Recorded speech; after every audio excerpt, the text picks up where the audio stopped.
Parliament శీతాకాల సమావేశాల్లో అనూహ్య పరిణామం చోటు చేసుకుంది. ఏకంగా ఒకే రోజు పార్లమెంటు ఉభయ సభల్లో 78 మంది ఎంపీలపై సస్పెన్షన్ వేటు పడింది. వారిలో 33 మంది లోక్సభ సభ్యులు కాగా 45 మంది రాజ్యసభ సభ్యులు ఉన్నారు. కాంగ్రెస్ లోక్సభాపక్ష నేత అధీర్ రంజన్ చౌదరి సహా 33 మంది విపక్ష ఎంపీలను సస్పెండ్ చేస్తూ స్పీకర్ నిర్ణయం తీసుకున్నారు. వీరిలో 30 మందిని శీతాకాల సమావేశాలు ముగిసే వరకు సస్పెండ్ చేయగా మరో ముగ్గురిని ప్రివిలేజ్ కమిటీ నివేదిక వచ్చే వరకు సస్పెండ్ చేశారు. గత శుక్రవారం సస్పెండ్ అయిన 14 మంది సభ్యులతో కలిపి పార్లమెంట్ ఉభయ సభల్లో మొత్తం 78 మంది సస్పెన్షన్ కు గురయ్యారు.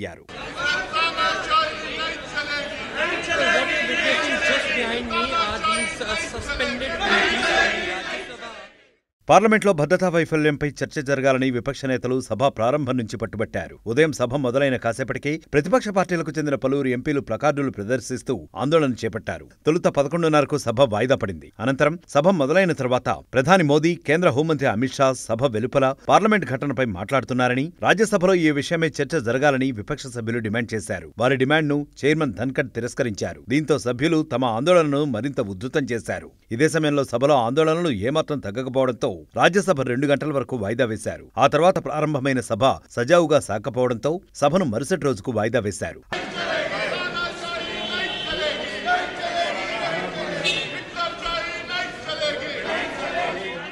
అటు లోక్సభలో ఇదే రకమైన సీన్ కనిపించింది. సభ మొదలైన కాసేపటికే సభ్యులు ఆందోళన చేపట్టారు. సభ మధ్యలోకి దూసుకెళ్లడానికి ప్రయత్నించారు. పార్లమెంట్లో భద్రతా వైఫల్యం గురించి కేంద్ర హోంమంత్రి వివరణ ఇవ్వాలని డిమాండ్ చేశారు. అలాగే ఈ ఘటనకు బాధ్యత వహిస్తూ హోంమంత్రి రాజీనామా చేయాలని ప్రతిపక్షాలు డిమాండ్ చేశాయి. కొందరు విపక్ష ఎంపీలు ప్లకార్డులు ప్రదర్శిస్తూ నిరసన తెలిపారు. దీంతో సభలో గందరగోళ వాతావరణం ఏర్పడింది. సభ్యులు నినాదాలతో సభను హోరెత్తించారు. దీంతో తొలుత లోక్సభ 12 గంటల వరకు వాయిదా పడింది. అనంతరం సభ మొదలైనప్పటికీ నిరసనలు ఇంకా కొనసాగడంతో మధ్యాహ్నం 2 గంటలకు తిరిగి వాయిదా పడింది. అనంతరం సభ ప్రారంభమైనా సభ్యులు ఏమాత్రం శాంతించలేదు. దీంతో స్పీకర్ సభను మరుసటి రోజుకు వాయిదా వేశారు. మరిన్ని వీడియోస్ కోసం ఛానల్ ని సబ్స్క్రైబ్ చేయండి. లేటెస్ట్ అప్డేట్స్ కోసం వాట్సాప్ ఛానల్ ని ఫాలో చేయండి.